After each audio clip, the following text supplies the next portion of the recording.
Radha Madhav Kunj Bihari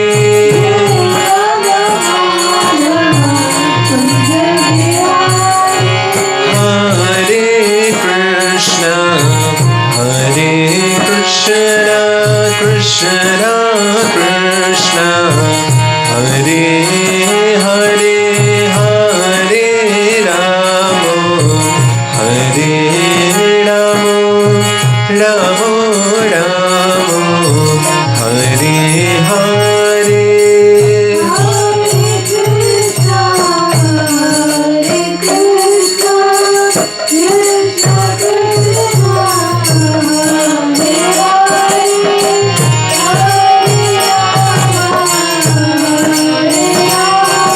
Krishna Hare Hare Hare Ram Ram Ram Hare Hare Hare Krishna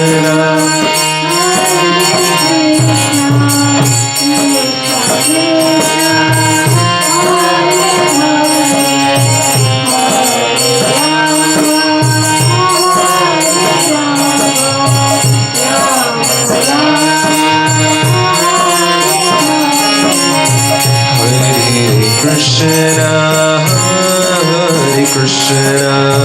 Krishna Krishna Hare Hare Hare Ram Ram Ram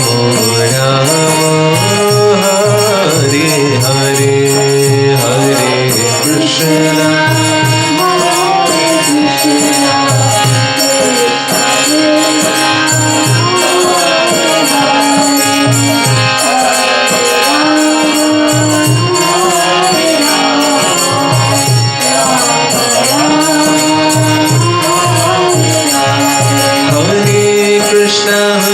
Krishna Krishna Krishna Hare Hare Hare Rama Rama Rama Hare Hare Hare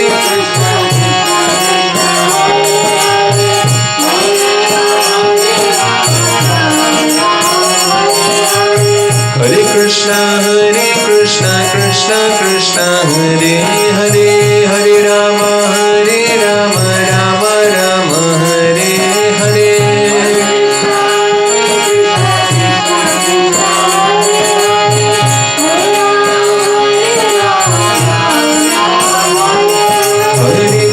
Krishna Krishna Krishna Hare Hare Hare Rama Rama Rama Hare Hare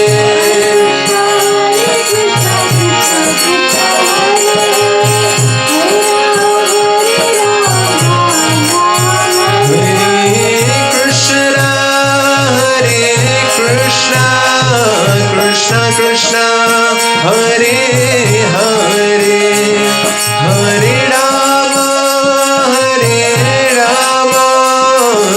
Rama Rama Hare Hare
सहस्राज Shrimad Bhagavatam Mahapuran की जय। बाप जी सरकार की जय। कीर्तनानंद स्वामी श्रील भक्तिपाद की, जगत गुरु श्रील प्रभुपाद की। निताय गौर।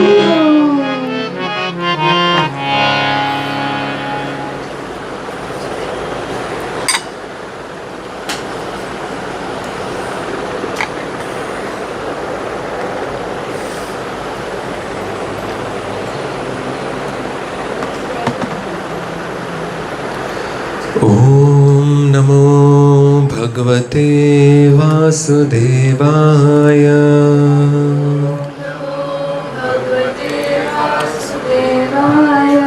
ओम नमो भगवते वासुदेवाय।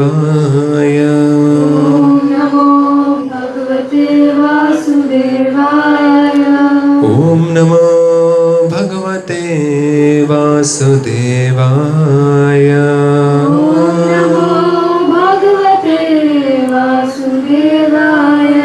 कृष्णाय वासुदेवाय देवकी नंदनाय च नंदगोपकुमाराय गोविन्दाय नमो नमः। हे कृष्ण करुणा सिंधु दीनबंधु जगत्पते गोपेश गोपीकान्ता श्री राधा कान्ता नमस्तुते। तप्त कंचनं गौरांगे श्री राधे वृंदावनेश्वरी। वृषभानुसुते देवी प्रणमामि हरिप्रिया। जय श्री कृष्ण चैतन्य प्रभु नित्यानंद श्री अद्वैतं गदाधर श्रीवासादि गौरभक्तवृंद। सब साथ में बोलेंगे हरे कृष्णा कृष्णा कृष्णा हरे हरे हरे राम राम राम हरे हरे। वागीशायस्य वदने श्रीलक्ष्मीर्यस्य च वक्षसि यस्यास्ते हृदये संवित् तं नृसिंहम् अहं भजे। राधा कराचित पल्लव वल्लरीके राधा पदांक विलसन मधुरस्थलीके। राधा यशोमुख रमत खगावलीके राधा विहार विपिने रमता मनो में। वंदे अहं श्रीगुरु श्रीयुतपदकमलं श्रीगुरून् वैष्णवांश्च श्रीरूपं साग्रजातं सहगणरघुनाथान्वितं तं सजीवं साद्वैतं सावधूतं परिजनसहितं श्रीकृष्णचैतन्यदेवं श्रीराधाकृष्णपादान् सगणललिता श्रीविशाखान्वितांश्च। नारायणं नमस्कृत्य नरं चैव नरोत्तमं देवीं सरस्वतीं व्यासं ततो जयमुदीरयेत्। नष्टप्रायेषु भद्रेषु नित्यं भागवत सेवया भगवतेरुत्तमश्लोके भक्तिर्भवति नष्टकिं। ॐ अज्ञानतिमिरान्धस्य ज्ञानाञ्जनशलाकया चक्षुरुन्मिलितं येन तस्मै श्रीगुरुवे नमः। वाञ्छाकल्पतरुभ्यश्च कृपासिन्धुभ्य एव च पतितनां पावनेभ्यो वैष्णवेभ्यो नमो नमः।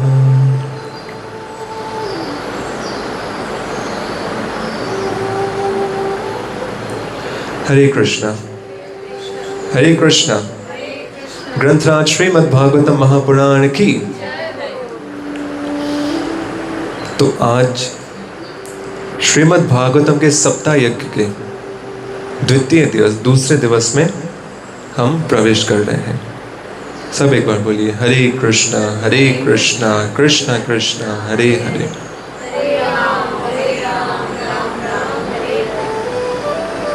तो कल हमने जहां तक श्रवण किया था हम वहीं से कंटिन्यू करते हैं। कल हमने जैसे श्रवण किया था कि शुकदेव गोस्वामी वो इस संसार में अवतरित होते ही कहाँ निकल गए? जंगल की तरफ। उनके पिताजी वेदव्यास मुनि उनके पीछे पीछे हे पुत्र पुकारते हुए उनके पीछे जा रहे हैं। लेकिन उन्हें बात समझ आ गई कि शुकदेव गोस्वामी वो शरीर की अवस्था से परे हैं और ब्रह्म में हमेशा उनका चित्त विचरण करता है। वन में जाते ही वो तपस्या में लग गए, ब्रह्म में लीन हो गए, ब्रह्म का ध्यान करने लगे। वही कृष्ण का जो ज्योति स्वरूप है। अब यहाँ पे वेदव्यास मुनि यही विचार कर रहे हैं कि उन्होंने जो श्रीमद् भागवतम जो इसे लिखा, अब उसे जन सामान्य तक पहुँचाना है। उसके लिए पात्र जो सुपात्र है वो तो वन में तपस्या कर रहे हैं। तो अब ये श्रीमद् भागवतम वो उन्हें प्रदान कैसे करें? अब यहाँ पे वेदव्यास मुनि एक युक्ति लगाते हैं। शुकदेव गोस्वामी तो ध्यान मग्न है।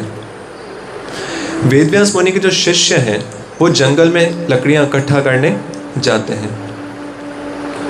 तो वेदव्यास मुनि ने श्रीमद् भागवतम के कुछ श्लोक अपने शिष्यों को कंठस्थ करा दिए और कहा कि शुकदेव गोस्वामी जहाँ पे तपस्या कर रहे हैं आप वहाँ पे विशेष करके उसी स्थान पर जाना और ये श्लोकों का उच्चारण करना।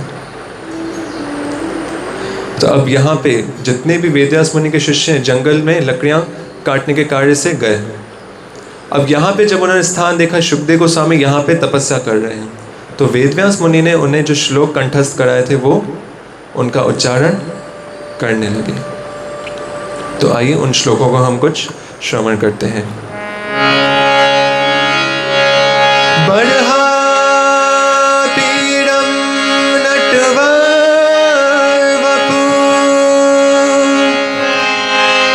कर्ण्यो कर्णिकारं बिभ्रदोष कनकाकपिशं वैजयन्ती च मालम्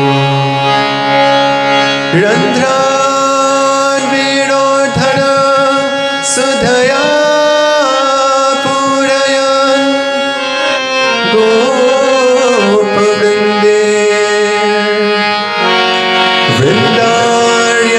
स्वपदरमणं प्रविशागीतकीर्ति। श्रीमद् भागवतम महापुराण की। तो यहाँ पे इस श्लोक में वेदव्यास मुनि ने क्या कंठस्थ कराया उन्हें? बड़हा पीड़म नटवर वपु। इस श्लोक में कृष्ण के स्वरूप का वर्णन है, अर्थात बड़हा पीड़म नटवर वपु, जिनके सर पे मोर का मुकुट है। नटवर वपु कर्णो कर्णिकारम, जब वन में जा रहे हैं गैया चराने तो वहाँ पे अपने कानों में पुष्प लगा के जा रहे हैं, जैसे कानों के वो पुष्प लगाते हैं ना। अब इसके पीछे भी एक रहस्य है। हम ऐसे कानों में कुंडल धारण करते हैं तो दोनों कानों में पहनते हैं ना मोस्टली। अब कृष्ण क्या कर रहे हैं कि एक कान के ऊपर बस पुष्प लगा के वन की ओर जा रहे हैं। इसके पीछे भी एक कारण है। कि जब कृष्ण वन के लिए प्रस्थान कर रहे हैं तो वहाँ पे नंद बाबा, यशोदा मैया, बलराम भैया सब उपस्थित हैं। तो जितनी भी गोपिका हैं ब्रिज की, वो कृष्ण के दर्शन करना चाहती हैं, लेकिन अपनी वो जितने भी नंद बाबा, यशोदा मैया खड़े हैं, उनकी रिस्पेक्ट की वजह से सामने कृष्ण के नहीं आ रही हैं। तो कृष्ण तो उनके भाव को जानते हैं। तो कृष्ण क्या करते हैं, जैसे एक फूल है उसे उठा के अपने राइट ईयर में लगा दिया, मतलब आज वो गैया चराने इस डायरेक्शन से जाएंगे। तो जब कृष्ण वहाँ से निकलते थे, गोपियाँ समझ जाती थी कृष्ण के दर्शन हमें इस स्थान से होंगे। तो वो सब जितनी भी गोपिकाएं कभी से वेश बदल के ऐसे गोपों का वेश धारण कर भी कृष्ण के दर्शन करने जाती थी। विप्रद्वास कनक कपिशम वे जयंती च मालम, मतलब जिनके गले में वैजंती की माला है, और वेणोधर मतलब जिनके हाथ में बंसुरी है और अपने होठों से वो बंसुरी का वादन कर रहे हैं। और जब उस बंसुरी का वादन करते हैं तो ब्रिज में जितने भी जन हैं, ब्रिज जन हैं, वो सब मंत्रमुग्ध हो जाते हैं। जितने भी मोर हैं, गाय हैं, सब कृष्ण जब अपनी बंसी बजाते हैं तो सब कृष्ण के पास आ जाते हैं, उनकी बंसी से मोहित होके। तो जब कृष्ण के स्वरूप का वर्णन किया तो यहाँ पे शुकदेव गोस्वामी जो ब्रह्मलीन थे, ऐसे ब्रह्म में अपना ध्यान लगा के रखे थे, उन्होंने जब वर्णन सुना कि कृष्ण की इतनी सुंदरता है कि बरहा पीरम नटवर वपु, मतलब श्याम वर्ण के वो हैं, और उन्होंने मोर पंख धारण किया हुआ है, जब बंसी बजाते हैं तो सबका मोह, अब सबका मन मोह लेते हैं। तो उसी टाइम वो समाधि से उठ के जाने लगे। वो इतना सुंदर जो वर्णन कर रहे हैं, इनके बारे में मुझे और भी श्रवण करना है। तो यहाँ पे जैसे ही शुकदेव गोस्वामी की समाधि खुली, उन्होंने विचार किया कि इतना सुंदर तो है, लेकिन इस संसार में मोस्टली यही देखा जाता है, जो सुंदर होता है ना, उसका स्वभाव अच्छा नहीं होता। बस स्वरूप तो उसका सुंदर है, लेकिन स्वभाव उसका सुंदर नहीं है। हो सकता है इतना ज्यादा सुंदर हो, क्या उसका स्वभाव भी इतना सुंदर होगा? सुंदर जो होते हैं उनको अपनी सुंदरता का ही अहंकार हो जाता है, वो अलग ही ईगो उनका चलता है। तो शुकदेव गोस्वामी फिर से ध्यान में बैठ गए। बोले ठीक है, होगा सुंदर, संसार में इतने लोग सुंदर होते हैं, लेकिन उनका स्वभाव भी सुंदर हो, ये किससे संभव है? फिर से वो ध्यान में ब्रह्म में लीन हो गए। सब एक बार बोलिए हरे कृष्ण कृष्ण कृष्ण हरे राम। माइक को आगे रख लो। हरे। तो शुकदेव गोस्वामी फिर से ध्यान में बैठ गए। तो अब जितने भी शिष्य थे वेदव्यास मुनि के, वो फिर से वेदव्यास मुनि के पास गए। कहा कि शुकदेव गोस्वामी ने अपनी समाधि से वो उठे, हमारे पास आ भी रहे थे, लेकिन बीच रास्ते में फिर से समाधि में वो चले गए। तो वेदव्यास मुनि ने कहा ठीक है, कार्य कर रहा है, ये जो श्रीमद् भागवतम के श्लोक हैं वो कार्य तो कर रहे हैं। तो उन्होंने अपने शिष्यों को एक और श्लोक कंठस्थ कराया, क्योंकि वेदव्यास मुनि शुकदेव गोस्वामी के पिता हैं, वो समझ गए उनके मन का भाव। तो यहाँ पे जब शिष्य फिर से जंगल में लकड़ियां काटने गए तो उन्होंने एक और श्लोक दोहराया जो वेदव्यास मुनि ने उन्हें कंठस्थ कराया था। आइए उससे श्रवण करते हैं। अहो बकीयम स्तनकालकूटम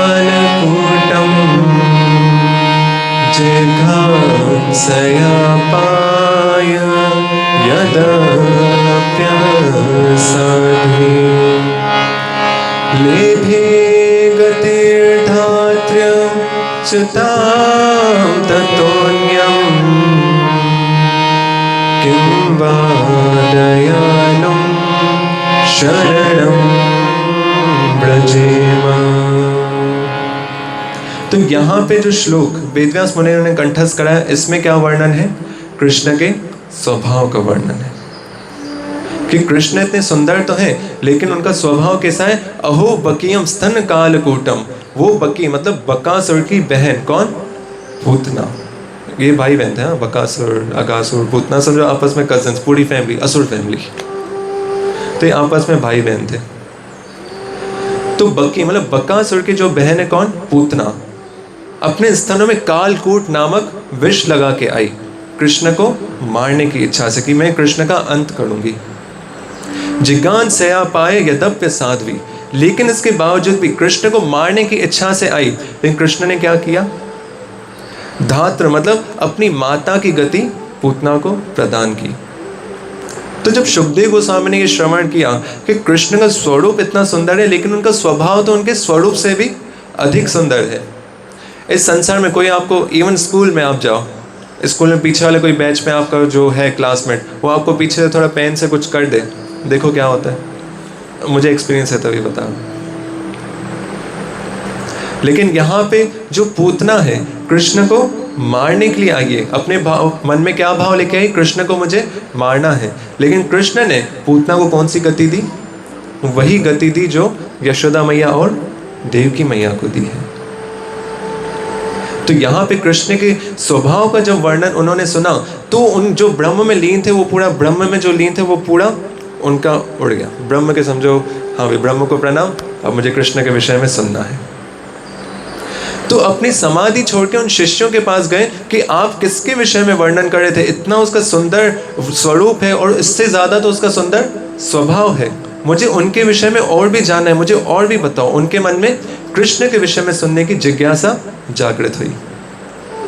लेकिन शिष्यों ने कहा कि हमारे जो गुरु महाराज है वेदव्यास मुनि, उन्होंने हमें इतना ही कंठस्थ कराया है। अगर आपको इस विषय में और भी जानना है तो आपको वेदव्यास मुनि के पास जाना होगा। सब एक बार बोलिए हरे कृष्णा।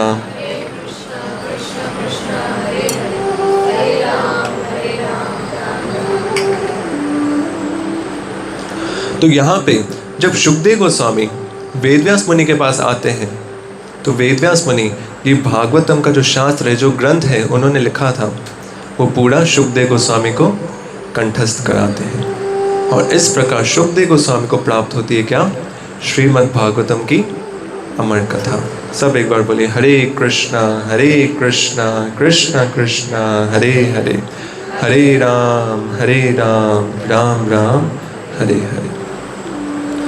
तो ये प्रश्न किया था शौनक आदि ऋषियों ने सुत गोस्वामी से कि शुकदेव गोस्वामी को ये भागवतम की प्राप्ति कैसे हुई, और उन्होंने परीक्षित महाराज को ये भागवतम की कथा किस स्थान पे सुनाई।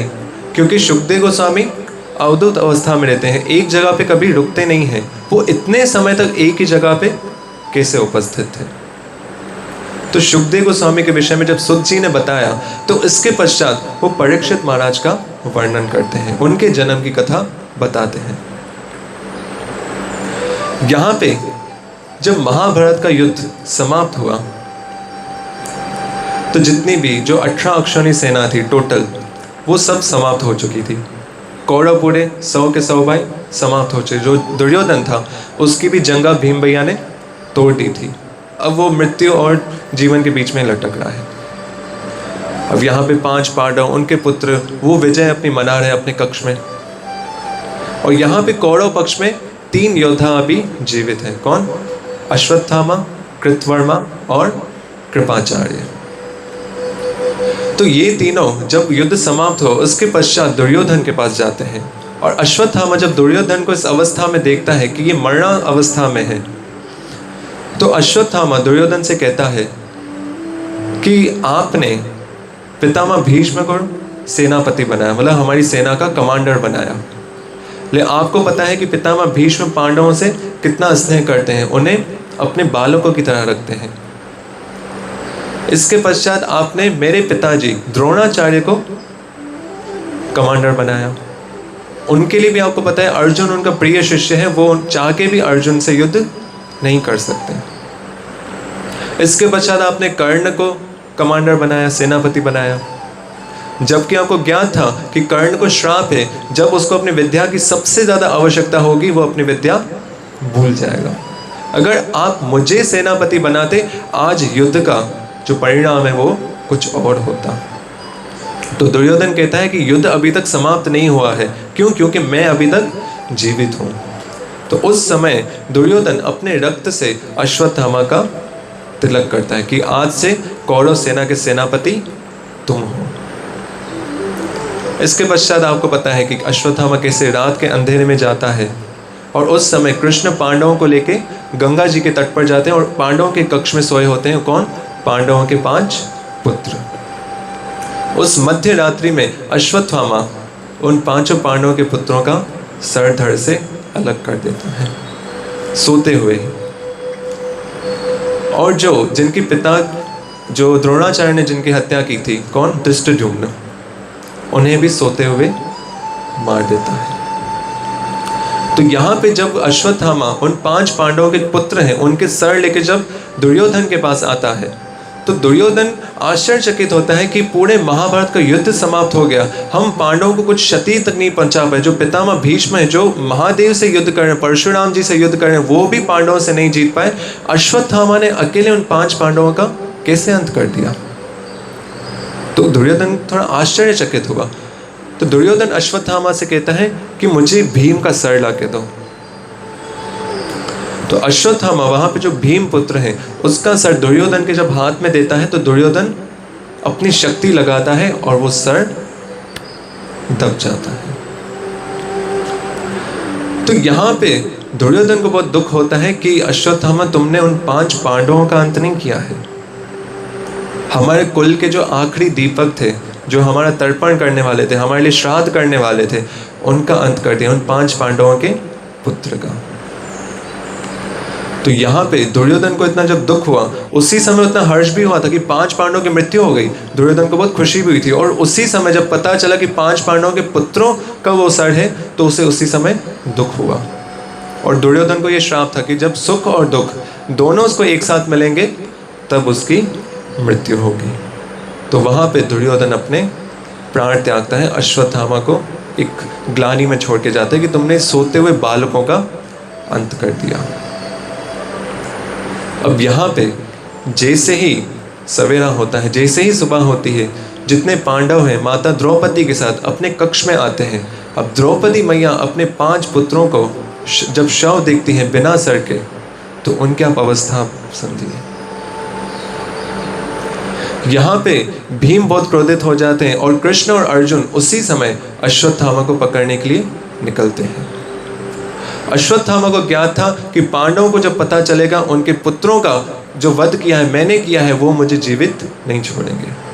तो यहाँ पे कृष्ण और अर्जुन अश्वत्थामा के पीछे भाग रहे हैं और अश्वत्थामा आगे भागता जा रहा है। तो यहाँ पे अश्वत्थामा जैसे ही अर्जुन को अपनी तरफ आते हुए देखता है, अपनी रक्षा के लिए वो ब्रह्मास्त्र का आह्वान करता है और अर्जुन के ऊपर छोड़ देता है। तो यहाँ पे कृष्ण भी अर्जुन को आज्ञा करते हैं कि इस ब्रह्मास्त्र को उसका उत्तर दो। तो अर्जुन भी वहाँ पे ब्रह्मास्त्र छोड़ता है। तो जब आपस में 2 बड़ी शक्तियां से टकराने वाली होती हैं, तो उसी समय वहाँ पे वेदव्यास मुनि प्रकट हो जाते हैं, उन दोनों अस्त्रों को रोकते हैं और उन दोनों को शिक्षा देते हैं कि अगर ये ब्रह्मास्त्र आपस में टकराएंगे, पूरे संसार का अंत हो सकता है। और उन्हें अपना अपना अस्त्र वापस लेने के लिए कहते हैं। तो यहाँ पे जो अर्जुन है अपना अस्त्र तो वापस मंगा लेता है, लेकिन अश्वत्थामा को ब्रह्मास्त्र को फिर से वापस लौटाने की विद्या नहीं आती है। तो कृष्ण की आज्ञा से अर्जुन अश्वत्थामा के ब्रह्मास्त्र को भी शांत करते हैं। और यहाँ पे अश्वत्थामा को बंदी बना के वो द्रौपदी माता के पास लेके आते हैं।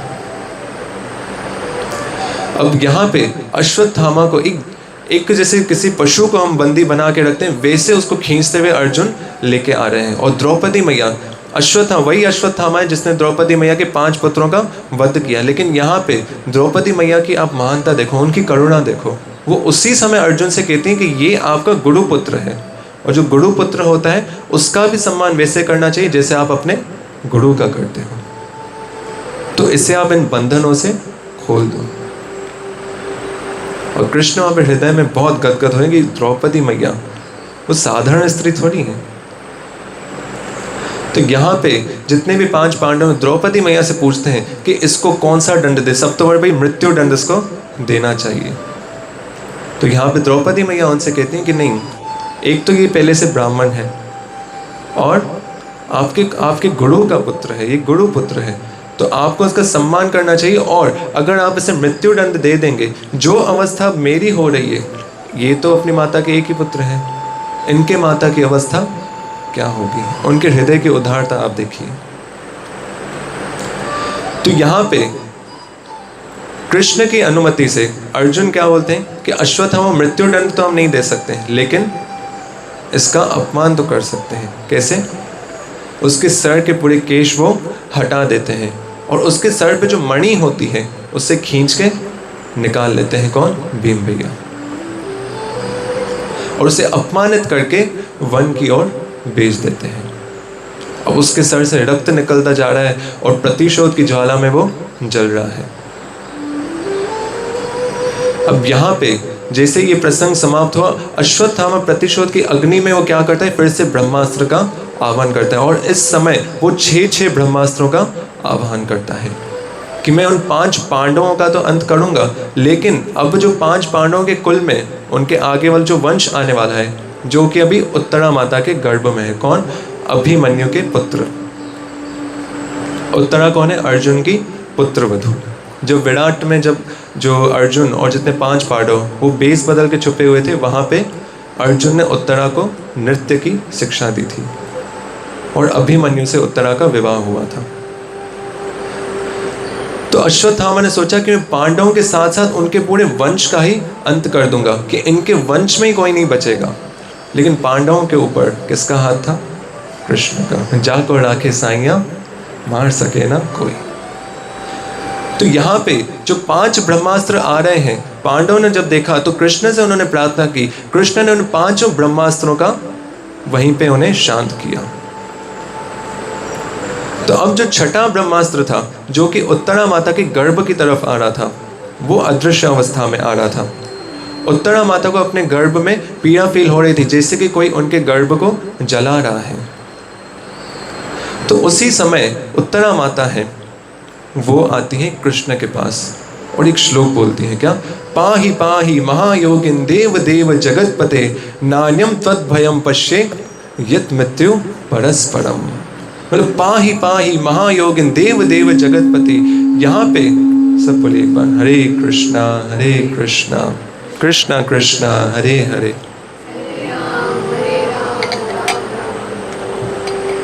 अब यहाँ पे उत्तरा माता आती हैं और क्या कहती हैं?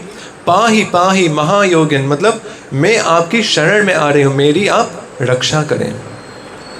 अब यहाँ पे जो उत्तरा माता है, उनकी आप एकनिष्ठ भक्ति देखिए। यहाँ पे भीम भैया खड़े हैं, जिन्होंने अकेले उन 100 कौरवों का अंत किया था। धर्मराज युधिष्ठिर खड़े हैं। अर्जुन, गांडीवधारी अर्जुन खड़े हैं, जिन्होंने पितामह भीष्म को भी पराजित कर दिया था, जो महादेव से युद्ध करके उन्हें प्रसन्न करने की शक्ति रखते हैं। 5 पांडव महाबली खड़े हैं, लेकिन उत्तरा माता किसके पास आती हैं? किसके पास आती हैं? किसके पास? नाम तो लो। किसके पास? किसके पास? कृष्ण के पास। क्योंकि द्रौपदी मैया ने उन्हें पहले ही शिक्षा दे दी थी कि जब भी कोई आपके ऊपर विपत्ति आए, हमेशा कृष्ण को स्मरण करना। हमें भी ये सीखना चाहिए कि कोई भी जीवन में विपत्ति आए कि भाई ये करना है वो करना है, कुछ समझ नहीं आए, हमेशा किसकी शरण लो? कृष्ण की। तो यहाँ पे उत्तरा माता आती हैं, पाहि पाहि महायोगिन। वो कृष्ण समझ जाते हैं कि उत्तरा माता क्या कह रही है उनसे। कृष्ण से प्रार्थना करती हैं कि मुझे अपनी तो चिंता नहीं है, लेकिन मेरे गर्भ में जो पांडवों का वंश है, जो इतना धर्मात्मा वंश है, ये मेरे गर्भ में उनका बालक है, आप इसकी रक्षा करें। तो यहाँ पे उत्तरा माता कृष्ण को एक नाम से संबोधित करती है। कौन सा? योगिन। पाहि पाहि महायोगिन, मतलब योगियों के ईश्वर, योगेश्वर। और यहाँ पे इसके पीछे भी एक रहस्य है। जो योगी होते हैं ना, उनके पास दिव्य सिद्धियाँ होती हैं। मतलब वो अणिमा लघिमा अपनी मतलब जो हाइट है उससे बढ़ा भी सकते हैं, घटा भी सकते हैं। एक सूक्ष्म जैसे माइक्रो ऑर्गेनिज्म होता है, उतना भी अपनी हाइट कर सकते हैं, और विशाल पर्वत जितनी भी हाइट कर सकते हैं। और कृष्ण साक्षात स्वयं कौन है? योगेश्वर, योगियों के भी ईश्वर। और यहाँ पे कृष्ण जो हमेशा हमारे हृदय में परमात्मा स्वरूप में विराजमान होते हैं, जैसे हृदय में विराजमान है, हृदय से वो कहाँ चले जाते हैं? गर्भ में।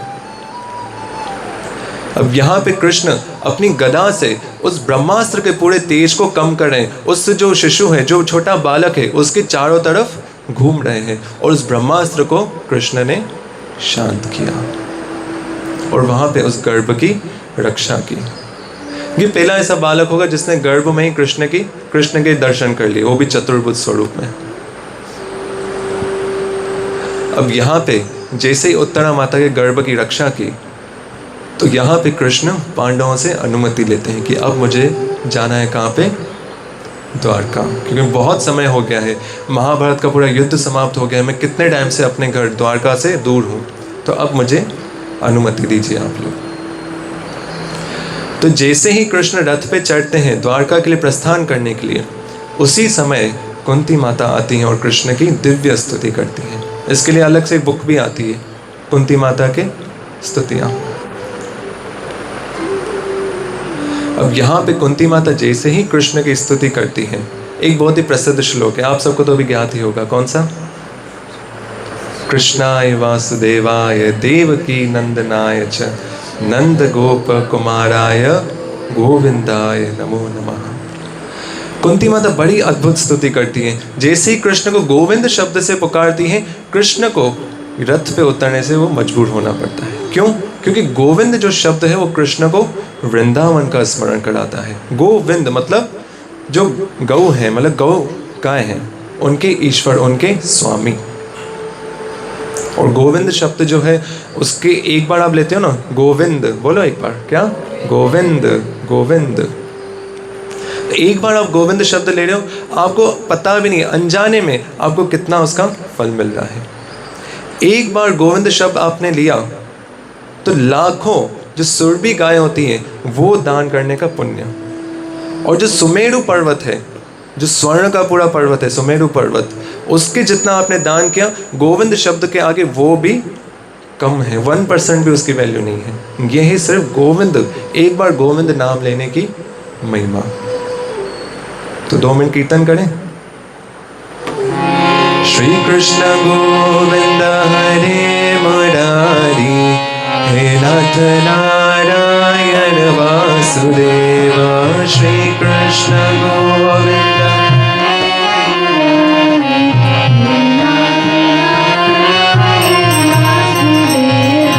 श्री कृष्ण गोविंद हरे मुरारी, हे नाथ नारायण वासुदेव। श्री कृष्ण गोविंद, सब बोलने का प्रयास करेंगे। हे नाथ नारायण वासुदेव, हे नाथ नारायण, हे नाथ नारायण वासुदेव,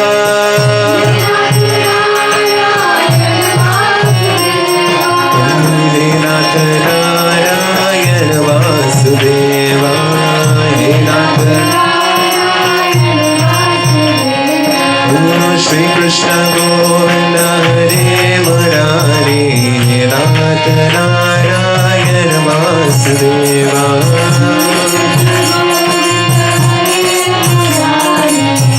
नाथ नारायण वासुदेव।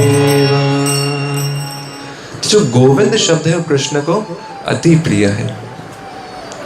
और यहाँ पे कुंती माता कृष्ण से बहुत प्रार्थना करती कि आप क्या करें, मेरे जीवन में जो दुखों के पहाड़ है ना वो आप मुझे प्रदान करें। कृष्ण उनसे प्रश्न करते हैं कि जितने भी लोग हैं सब क्या बोलते हैं? सुख संपत्ति घर आवे, यही मांगते हैं ना, कष्ट मिटे तन का, और आगे क्या है? ठीक है। तो यहाँ पे कृष्ण कहते हैं भाई सब मांगते हैं सुख संपत्ति, धन धान्य, कष्ट जो भी वो सब दूर जाए और सुख संपत्ति आए, लेकिन आप तो उल्टा विपरीत मांग रहे हो। क्या मांग रहे हो? मुझे दुखों के पहाड़ दे दो, पर्वत दे दो। तो कुंती माता का भाव क्या है? वो दुखों को नहीं मांग रही है, दुखों के बहाने कृष्ण को मांग रही है। तो कुंती माता कृष्ण से कहती हैं कि मैं कितनी ज्यादा भाग्यवान हूं, कितनी ज्यादा लकी हूं, देवकी मैया और यशोदा मैया उनसे भी ज्यादा लकी हूं। देवकी मैया के 6 पुत्र उनका कंस ने वध कर दिया, उनकी रक्षा तो आपने नहीं की, लेकिन मेरे जो 5 पुत्र हैं, 5 पांडव हैं, उनके ऊपर जब भी विपत्ति आई, चाहे दुर्वासा मुनि उनके पास आ गए, लाक्षागृह में जलाया उन्हें, महाभारत के इतने विशाल जो युद्ध में जो कौरवों की सेना थी विशाल समुद्र के समान लग रही थी, हर विपत्ति की घड़ी में आपने मेरे 5 पुत्र जो पांडव हैं उनका साथ दिया। तो मैं खुद को तो देवकी मैया से भी ज़्यादा भाग्यशाली समझती हूँ। और जब जब हमारे ऊपर विपत्ति आई, आप हमेशा हमारे साथ थे। और आज हम महाभारत का युद्ध जीत चुके हैं, 5 पांडवों को राज्य मिल चुका है, तो आप फिर से जा रहे हैं, तो ऐसे सुख का क्या लाभ। तो यहाँ पे कुंती माता की प्रार्थना सुन के कृष्ण कुछ समय और हस्तिनापुर में रुकते हैं। सब एक बार बोलिए, हरे कृष्णा हरे कृष्णा।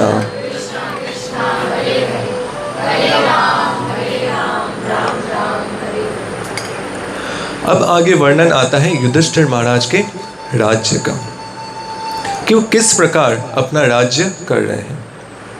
और युधिष्ठिर महाराज के राज्य को राम राज्य से भी कंपेयर किया गया है, कि उनके राज्य में जो धर्म है वो अपनी चरम सीमा पे था। जितने भी जो नागरिक थे सब धर्मात्मा थे, यथा राजा तथा प्रजा। लेकिन युधिष्ठिर महाराज अपने इस राजमहल में जब सोते हैं, जब विचार करते हैं, तो उनके अंदर एक भाव आता है कि जितना इतना बड़ा युद्ध हुआ, इतनी जो माताएं वो विधवा हुई, किसके कारण हुई? सिर्फ मुझे ये राज्य की लालसा थी, मुझे ये राज्य चाहिए था, इसलिए इतने लोगों की मृत्यु हुई। धिक्कार, इससे अच्छा मैं तो संन्यास ले लेता। ये राज्य काज तो मतलब मेरे लिए और ग्लानि का कारण बन रहा है। अब वो युधिष्ठिर महाराज ये विचार कर रहे हैं, तो अपने संशय को, समस्या को लिए उन्होंने सोचा कृष्ण से मैं शेयर करता हूँ, उनसे सहायता मांगता हूँ, उनसे मार्गदर्शन लेता हूँ। तो रात्रि के समय जब युधिष्ठिर महाराज कृष्ण के कक्ष में जाते हैं, तो युधिष्ठिर महाराज देखते हैं कि कृष्ण वहाँ पे ध्यान मग्न है। जैसे हम किसी को ध्यान लगा रहे हैं, किसी का ध्यान लगा रहे हैं, किसी को स्मरण कर रहे हैं।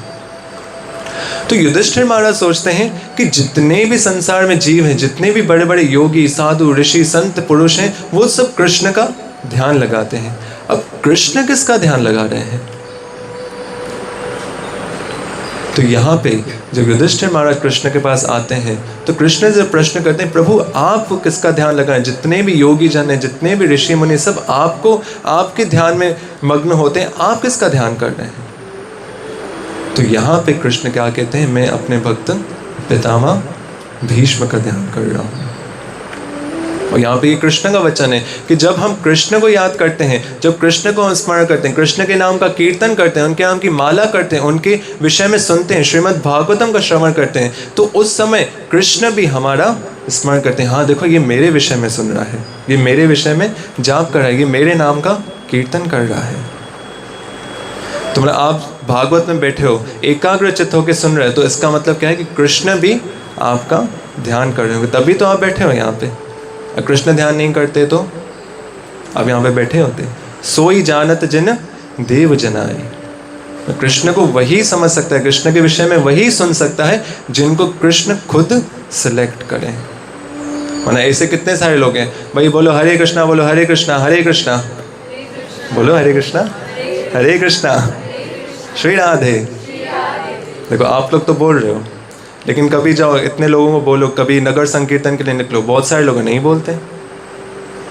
प्रभु जी ने बात बताई थी, ये रथ यात्रा की बात है, माहेश्वर प्रभु मोनीश उनकी बात थी कि 2 चलो कपल खड़े थे आपस में, कपल नहीं थे, स्त्री पुरुष, तो उनको बुला रहे कि भाई आ जाओ, रथ की रस्सी पकड़ो।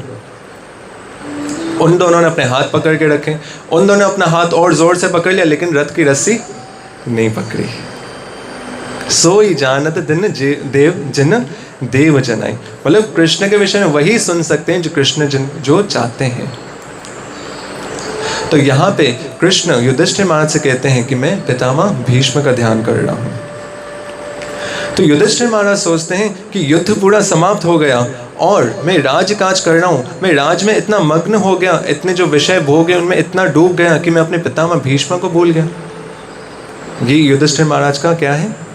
उनकी विनम्रता है। तो यहाँ पे कृष्ण युधिष्ठिर महाराज को समझाते हैं कि मतलब ये जो आप मोह कर रहे हो, इसके आपको ये करना नहीं चाहिए। जैसे कृष्ण ने अर्जुन को भगवत गीता का ज्ञान दिया था, अर्जुन का मोह नाश किया था। अब यही कृष्ण है, वही कृष्ण है जिन्होंने भगवत गीता का ज्ञान अर्जुन को दिया था, युधिष्ठिर महाराज को ज्ञान की बातें बता रहे हैं। लेकिन वहाँ पे 45 मिनट्स में अर्जुन समझ गया था और पूरे महाभारत का युद्ध करने के लिए तैयार हो गया। लेकिन यहाँ पे युधिष्ठिर महाराज रेडी नहीं हुए। क्यों? क्योंकि कृष्ण नहीं चाहते थे। कृष्ण यहाँ बाहर से तो बोल रहे हैं, उसको उनको ज्ञान दे रहे हैं, लेकिन हृदय में जो परमात्मा स्वरूप में स्थित है उधर से ये भी बोल रहे नहीं, जो कृष्ण बोल रहे हैं वो नहीं समझना। कृष्ण बोल रहे जो मैं बातें बोल रहा हूँ वो आप नहीं समझना। खुद ही समझा रहे हैं और खुद ही बोल रहे हैं नहीं समझना। If you can't confuse them, confuse yourself. सब बोलिए एक बार, हरे कृष्णा कृष्णा कृष्णा हरे हरे, राम राम हरे हरे। क्योंकि कृष्ण चाहते थे कि पितामह भीष्म उनके द्वारा युधिष्ठिर महाराज को ये ज्ञान, ये राजधर्म में जो नीति है, नीति शास्त्र, उसकी शिक्षा किसके द्वारा मिले? पितामह भीष्म के द्वारा। तो युधिष्ठिर महाराज जब नहीं समझते हैं तो कृष्ण उन्हें कहते हैं कि आप पितामह भीष्म के पास जाइए, उनके पास चलते हैं, वही आपको जो राजधर्म है वो समझाएंगे। तो पितामह भीष्म के पास जब जाने के लिए सब रेडी होते हैं तो कृष्ण उन्हें एक सजेशन देते हैं कि आप जितने भी 5 पांडव हैं ना, सब एक वैभव के साथ चलिए, राजसी वस्त्र पहनिए, जो राज मुकुट है वो युधिष्ठिर महाराज के सर पे है, बड़े बड़े हाथी घोड़े और पूरी सेना के साथ आप चलिए। इसके पीछे का भाव क्या है कि पितामह भीष्म उन्होंने जब से होश संभाला, जब से उनका एक ही गोल था, क्या? जो हस्तिनापुर का जो राज्य सिंहासन है वो किसी सशक्त हाथों में हो, किसी धर्मात्मा जो पुरुष हो उसके हाथ में हो। तो पूरा जीवन उन्होंने उसी में लगाया था। तो जब पितामह भीष्म देखेंगे कि युधिष्ठिर महाराज इतने राजसी ऐश्वर्य के साथ आ रहे हैं और उनके सर पे राज मुकुट है और इतने वैभव के साथ जब वो आ रहे हैं, तो उन्हें प्रसन्नता होगी कि हाँ, जो हस्तिनापुर का जो राज्य है, जिसके लिए मैंने अपना पूरा जीवन लगा दिया, वो अब सुरक्षित हाथों में है। तो यहाँ पे युधिष्ठिर महाराज अपने भाइयों को लेके पूरे ऐश्वर्य के साथ जाते हैं, कहाँ पे? पितामह भीष्म के पास।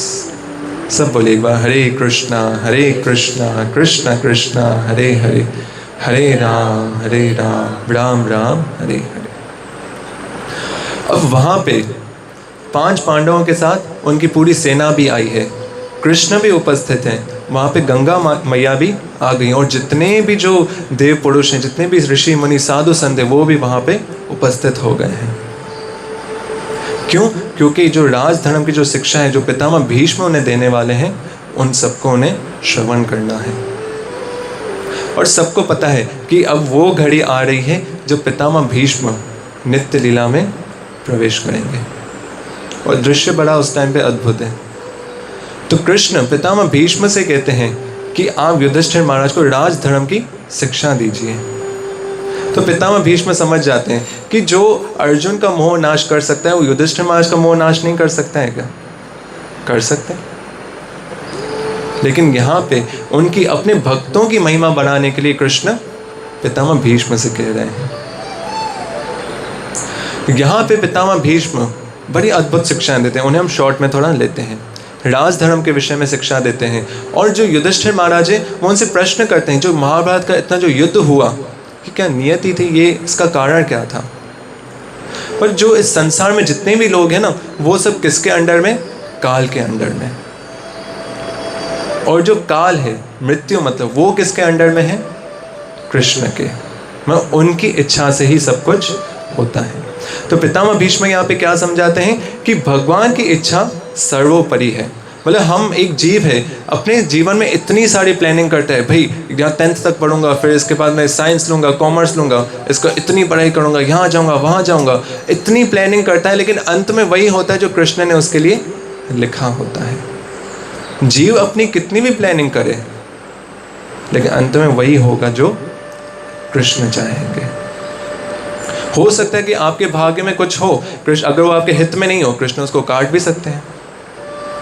अगर आपके हित में हो, आपके भाग्य में नहीं हो, कृष्ण उसे प्रदान भी कर सकते हैं। तो कृष्ण की इच्छा सर्वोपरि है।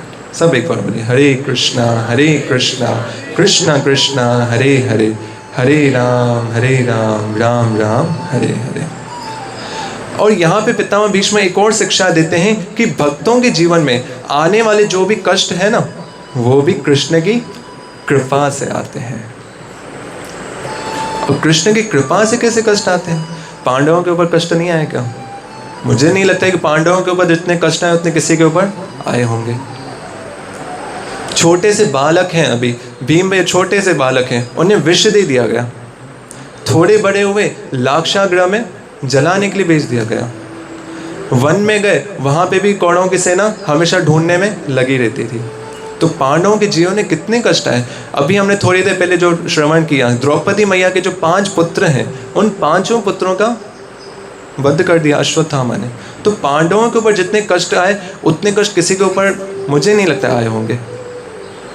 तो भक्त के जीवन में जो कष्ट आते हैं, भक्त क्या समझता है कि ये भी कृष्ण की कृपा से आ रहे हैं।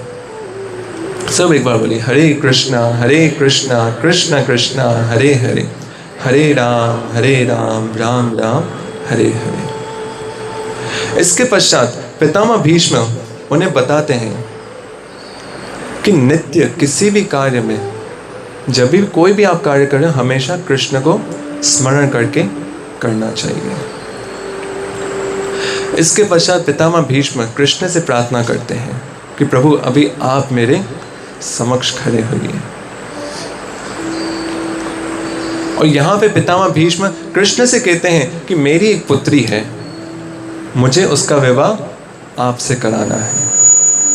अब थोड़ी कंफ्यूजिंग एक बात नहीं कि पितामह भीष्म जिन्होंने प्रतिज्ञा की थी, मैं गंगा पुत्र देवव्रत, चारों दिशाओं, धरती आकाश पाताल, सबको मान के ये प्रतिज्ञा करता हूँ कि मैं विवाह नहीं करूँगा, वंशहीन ही जीऊँगा, वंशहीन ही मरूँगा और अखंड ब्रह्मचर्य का पालन करूँगा। ठीक है, मैं समझ रहा हूँ। सब बोलिएगा, हरे कृष्णा कृष्ण कृष्ण हरे हरे, हरे राम राम राम हरे हरे। तो यहाँ पे पितामह भीष्म कहते हैं कि मुझे अपनी पुत्री का विवाह आपसे कराना है। जितने ऋषि मुनि पांडव है, सब सोच रहे हैं कि पितामह भीष्म तो नैष्ठिक ब्रह्मचारी हैं, उन्होंने तो जीवन भर विवाह नहीं किया, तो ये अपनी किस पुत्री की बात कर रहे हैं। तो यहाँ पे पितामह भीष्म क्या कहते हैं, मेरी जो बुद्धि है उसका विवाह, मतलब मैं आपके चरणों में अर्पण करना चाहता हूँ। मेरी बुद्धि हमेशा आपके चरणों में रहे। अब यहाँ पे कृष्ण की भक्त वत्सलता का वो वर्णन करते हैं कि जब महाभारत का इतना विशाल युद्ध हो रहा था, जो कौरवों की जो सेना थी सागर के समान थी, पांडवों को आपने ऐसे पार करा दिया जैसे एक गाय का बछड़ा किसी कीचड़ में जब पाँव रखे, उस जो एक खड्डा बन जाता है उससे आप पार कर लें, कितना आराम से पार कर सकते हैं। वैसे पांडवों ने इस पूरी सेना को पार कर लिया। और कृष्ण जो महायोगी महायोगेश्वर हैं, समस्त अखंड ब्रह्मांड के नायक हैं, वो यहाँ पे कौन सा कार्य कर रहे हैं, अर्जुन के सारथी का, ड्राइवर का। अब जैसे युद्ध होता है, अभी यहाँ पे आप बातें करना शुरू कर दो, अब मैं भरत को कुछ जैसे बोलूँ उसे सुना ही नहीं देगा मैं उसे क्या बोल रहा हूँ। जो इतना जो शोर हो रहा था महाभारत के युद्ध में, तो अब जैसे अगर राइट डायरेक्शन में जाना है तो कैसे बोलेंगे, ऐसे बोलेंगे सुनाई तो नहीं देगा। तो जो सारथी जो चला रहा है, उसके पीछे जो युद्ध कर रहा है, वो पैरों से इशारा करता है कि राइट पे जाना है या लेफ्ट में जाना है, किस दिशा में जाना है, पैरों से इंस्ट्रक्शन देते हैं। और अर्जुन कृष्ण को वैसे इंस्ट्रक्शन दे रहे हैं। तो पितामह भीष्म यहाँ पे कृष्ण की भक्त वत्सलता दिखा रहे हैं कि अपने भक्तों के लिए वो उनके ड्राइवर बन जाते हैं। और यहाँ पे पितामह भीष्म उस क्षण को याद कर रहे हैं जब कृष्ण ने अपनी प्रतिज्ञा तोड़ी थी पितामह भीष्म के लिए। क्योंकि महाभारत के युद्ध से पहले जब अर्जुन और दुर्योधन कृष्ण के पास गए थे, तो कृष्ण ने 2 ऑप्शन रखे थे। एक साइड में मैं, और बिना शस्त्र के, मैं कोई शस्त्र नहीं उठाऊंगा, और एक साइड में मेरी नारायणी सेना जो आज तक कभी युद्ध में पराजित नहीं हुई है। तो अर्जुन ने कृष्ण को सिलेक्ट किया था। और ये प्रतिज्ञा जब पितामह भीष्म को पता चली कि कृष्ण ने ये प्रतिज्ञा ली है मैं शस्त्र नहीं उठाऊंगा, तो पितामह भीष्म कृष्ण से हास्य में कहते हैं कि अब तो मैं आपकी प्रतिज्ञा तोड़वा के रहूंगा। और कृष्ण की तो आदत है, अपना वचन वो बदल देंगे लेकिन अपने भक्त का वचन नहीं बदल देंगे। इसलिए भगवत गीता में भी कृष्ण अर्जुन को कहते हैं कि हे अर्जुन, तुम ये घोषणा कर दो कि मेरे भक्त का कभी नाश नहीं होता। अर्जुन को क्यों बोला, खुद भी तो बोल सकते थे।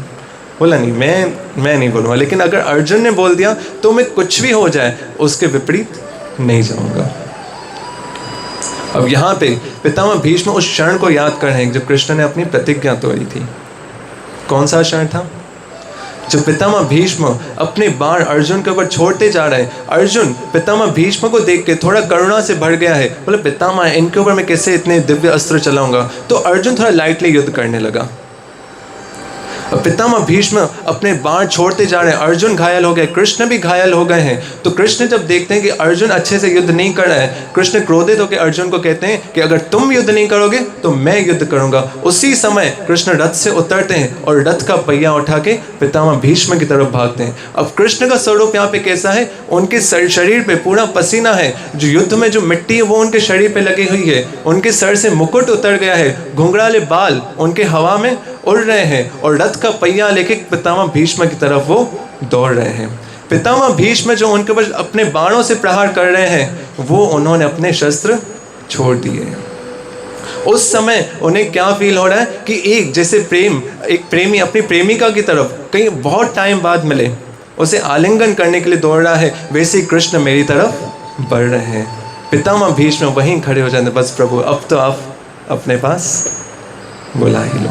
सब बोले एक बार, हरे कृष्णा कृष्णा कृष्णा हरे हरे, हरे राम राम राम हरे हरे। तो अर्जुन कृष्ण को उस समय शांत करता है, उनका क्रोध शांत करता है। अब कृष्ण ने लीला क्यों की? पितामह भीष्म ने कह दिया था कई भाई अब ये जो आपकी प्रतिज्ञा है मैं तोड़वा के रहूँगा, अपने भक्त के लिए अपनी प्रतिज्ञा भी तोड़ दी। तो कृष्ण के उस स्वरूप का वो चिंतन कर रहे हैं और कृष्ण से अब पितामह भीष्म आज्ञा मांगते हैं कि हे प्रभु, जो हस्तिनापुर का राज सिंहासन है वो भी सशक्त हाथों में है और आप पांडवों के साथ हैं, तो मुझे किस बात की चिंता, तो आप मुझे अभी आज्ञा दीजिए। उस समय पितामह भीष्म उत्तरायण का वेट करते, जैसे सूर्य अपनी राशि बदलता है, मकर संक्रांति, ऐसे उत्तरायण में जब सूर्य प्रवेश कर रहा था उस समय का वेट कर रहे थे। यहाँ पे जो महात्मा जन है वो बता रहे हैं कि एक्चुअल में पितामह भीष्म उत्तरायण का वेट नहीं कर रहे हैं, वो किसका वेट कर रहे हैं? कृष्ण। जब कृष्ण उनके सामने आए तो कृष्ण के दर्शन करते हुए वो अपने प्राण त्यागे। तो यहाँ पे पितामह भीष्म कृष्ण को प्रणाम करते हैं और उनकी जो आत्मा है वो कृष्ण में समा जाती है और अपने नित्य लीला में वो प्रवेश करते हैं। जितने भी देवतागण हैं सब पुष्प वर्षा कर रहे हैं और पितामह भीष्म की जय जयकार कर रहे हैं कि इनके जैसा जो परम भक्त है ना भूतो ना भविष्यति। उन्होंने कैरेक्टर भी कौन सा चूज़ किया? कौरवों के साइड पे, जो एक टफ कैरेक्टर है। भाई कृष्ण के साथ तो पांडव, हाँ भाई हम कृष्ण के साथ हैं, हम धर्म के साथ हैं। पितामह भीष्म को कृष्ण ने कौरवों के साइड पे रखा। और यहाँ पे पितामह भीष्म के ही याद में जो भक्तगण है वो एक भजन भी गाते हैं। कौन सा?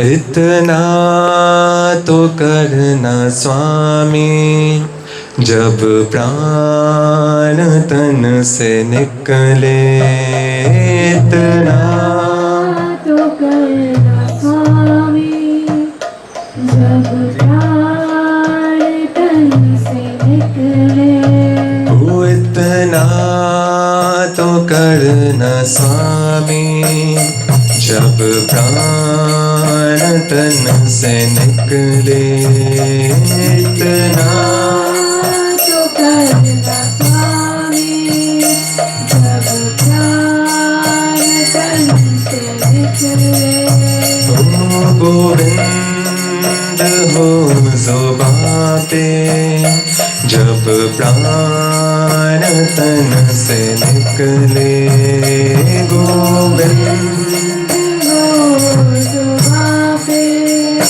जब प्राण तन से निकले, इतना तो करना स्वामी जब प्राण तन से निकले, इतना तो करना स्वामी जब प्राण तन से निकले, ओ हरे Krishna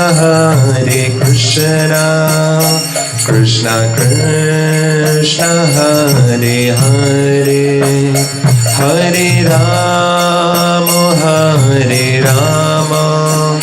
Ram Ram Hare Hare Hare Hare Krishna, Hare Krishna, Krishna Krishna, Hare Hare, Hare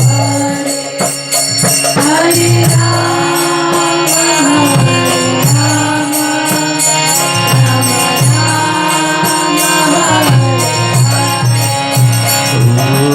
इति मति रूपा कल्पिता वितृष्णा भगवती सात्वता पुमे विभुम्ने इति मति रूपा कल्पिता वितृष्णा भगवती सात्वता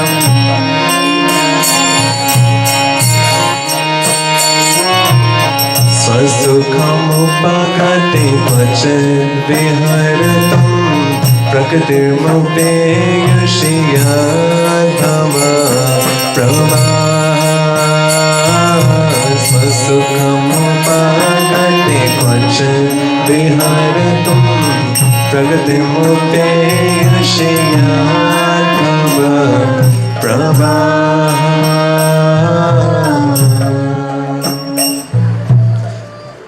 सब बोले एक बार हरे कृष्णा कृष्ण कृष्ण हरे हरे हरे राम राम राम हरे हरे। आज हमने क्लास में भीष्म स्तुति आरंभ की थी, तो नेक्स्ट हमारा टारगेट यही है। तो यहाँ पे पितामह भीष्म कृष्ण की बड़ी अद्भुत स्तुति करते हैं और अपने चित्त को कृष्ण में लगा के अपने नित्य लीला में प्रवेश करते हैं। सब बोलिए एक बार हरे कृष्णा कृष्ण कृष्ण हरे हरे हरे राम राम राम हरे हरे। तब यहाँ पे जितने भी पांडव हैं, जितने भी देवतागण, जितने भी साधु पुरुष वहाँ पे जमा हुए हैं, सब पितामह भीष्म की बड़ी प्रशंसा करते हैं और उन्हें प्रणाम करके अपने अपने स्थान को प्रस्थान करते हैं। तो यहाँ पे जितने पांडव हैं वो सब गंगा जी के तट पे आते हैं और अपने जितने भी युद्ध में जितने उनके पूर्वज थे, जो उनके भाई थे, उन सबके नाम का तर्पण करते हैं। तो यहाँ पे कुंती माता उन पांडवों से कहती है कि आप एक और तर्पण कर लो। किसके नाम का? कर्ण के नाम का। तो युधिष्ठिर महाराज उनसे पूछते हैं कि कर्ण के नाम का क्यों? तो माता कुंती उन्हें बताती हैं कि जो कर्ण हैं वो एक्चुअल में कौन थे? आपके बड़े भाई। तो युधिष्ठिर महाराज वहाँ पे बहुत दुखी होते हैं कि अगर मुझे पता होता कि कर्ण मेरे बड़े भाई हैं तो मैं उसी समय उन्हें अपना जो राजपाट है, ये जो महाभारत का युद्ध है वो होता ही नहीं, पूरा राजपाट मैं उन्हें ही सौंप देता। और ये भी किसकी इच्छा थी? कृष्ण की इच्छा थी। फिर कर्ण के विषय में जब युधिष्ठिर को पता चल जाता, और कर्ण किसके साइड पे था? कौरवों के साइड पे। और दुर्योधन के उसके बाद इतने एहसान थे, युधिष्ठिर महाराज उनको पूरा राज दे भी देते तो कर्ण फिर से किसको दे देता? दुर्योधन को। और कृष्ण जो कार्य करने के लिए आए हैं उसमें विक्षेप आ जाता। तो यहाँ पे युधिष्ठिर महाराज पूरी स्त्री जाति को एक श्राप देते हैं कि आपने इतना बड़ा रहस्य मुझसे छुपाया कि मैं अब ये श्राप देता हूँ कि जितनी भी समस्त स्त्रियां हैं वो अपने कभी भी कोई भी जो सीक्रेट है वो अपने हृदय में नहीं रख पाएंगी। सब बोलिए एक बार हरे कृष्णा कृष्ण कृष्ण हरे हरे हरे राम राम राम हरे हरे। तो इसके पश्चात युधिष्ठिर महाराज हस्तिनापुर का राज्य संभालते हैं। जैसे हमने पहले श्रवण किया, उनका राज्य कैसा है? राम राज्य जैसा। और यहाँ पे कृष्ण उन पांडवों से और कुंती माता से विदा लेते हैं कि अब मुझे द्वारका जाने की अनुमति दीजिए, क्योंकि बहुत समय व्यतीत हो गया है। और इसके पश्चात कृष्ण वहाँ पे हस्तिनापुर में कुछ समय और रुके थे। तो यहाँ पे कृष्ण जब द्वारका के लिए प्रस्थान करते हैं तो वहाँ पे कृष्ण का बड़ा ही भव्य स्वागत होता है। कि कृष्ण कौन है? द्वारकाधीश है, और इतने समय बाद अपने राज्य में आ रहे हैं तो स्वागत उनका होता है। अब यहाँ पे पीछे क्या हो रहा है कि हस्तिनापुर में, जैसे हमने पहले श्रवण किया कि उत्तरा के गर्भ की रक्षा कृष्ण ने की, तो यहाँ पे कुछ समय पश्चात उत्तरा माता के यहाँ पे एक पुत्र का जन्म होता है। अब यहाँ पे जैसे ही उनका जन्म होता है तो पांडव जो है कृष्ण के पास समाचार भेजते हैं कि उत्तरा माता को पुत्र की प्राप्ति हुई है। तो अब कृष्ण फिर से हस्तिनापुर की तरफ आ रहे हैं। अब यहाँ पे जब बालक है, जितने भी पांडव है, जब उस बालक को उठा रहे हैं तो बालक क्या कर रहा है, वो उस समय वो सीरियस है, ना हंस रहा है ना रो रहा है। जैसे जैसे अर्जुन ने उठाया, अर्जुन को गौर से देखने लगा, जैसे कुछ नोट कर रहा है, वही है ये नहीं, ये वो नहीं है। युधिष्ठिर महाराज ने उठाया, उन्हें गौर से देख रहा है। कुंती माता ने उठाया, उन्हें भी गौर से देख रहा है, जैसे कि सबको टेस्ट कर रहा है, भाई ये वही बंदा है कि नहीं, नहीं ये वो है, नहीं ये वो नहीं है। एक्चुअल में उस समय वो बालक वो किसको ढूंढ रहे हैं, कृष्ण को, क्योंकि उनके मन में वो छवि बस गई है कि कृष्ण ने मुझे गर्भ में दर्शन दिए थे, अब बाहर भी वो उसी स्वरूप को ढूंढ रहे हैं कि कृष्ण कहाँ पे हैं। तो यहाँ पे जो बालक है सबका परीक्षण कर रहा है, उनकी परीक्षा ले, टेस्ट कर रहा है उनका, तो वहाँ पे उसका नाम पड़ गया क्या, परीक्षित महाराज। और उनका एक और नाम है क्या, विष्णुनाथ। सब बोले एक बार, हरे कृष्णा कृष्णा कृष्णा हरे हरे, हरे राम राम राम हरे हरे। तो यहाँ पे जब हस्तिनापुर में कृष्ण फिर से पधारते हैं तो वहाँ पे परीक्षित महाराज जब उनकी गोद में आते हैं तो फिर से हंसने लगते हैं, हाँ ये वही है जिन्होंने मुझे गर्भ में दर्शन दिए थे। तो वहाँ पे वेदव्यास मुनि कृष्ण से प्रार्थना करते हैं कि बालक आपके चतुर्भुज रूप के दर्शन करना चाहता है, क्योंकि गर्भ में तो कृष्ण ने उसी रूप में उन्हें दर्शन दिए थे। तो वहाँ पे कृष्ण परीक्षित महाराज को चतुर्भुज स्वरूप में उन्हें दर्शन देते हैं। सब बोले एक बार, हरे कृष्णा कृष्णा कृष्णा हरे हरे, हरे राम राम राम हरे हरे। तो अब कृष्ण ने जब पांडवों को दर्शन दिए, परीक्षित महाराज को दर्शन दिए, अब कुछ समय पश्चात कृष्ण फिर से अपनी नगरी को प्रस्थान करते हैं। अब यहाँ पे युधिष्ठिर महाराज जब अपना राजकाज संभाल रहे हैं तो अब यहाँ पे क्या होता है, विदुर जी का आगमन होता है। अब जब विदुर जी का यहाँ पे आगमन होता है तो विदुर जी एक्चुअल में कहाँ चले गए थे, जो युद्ध आरंभ होने वाला था, तो कहा कि मैं अपने जो कुल है उसका मैं नाश नहीं देख सकता हूँ। कि विदुर जी ने कौरवों को बहुत समझाया था कि जो नीति के अनुसार जो राज्य है वो किसका है, युधिष्ठिर महाराज का है।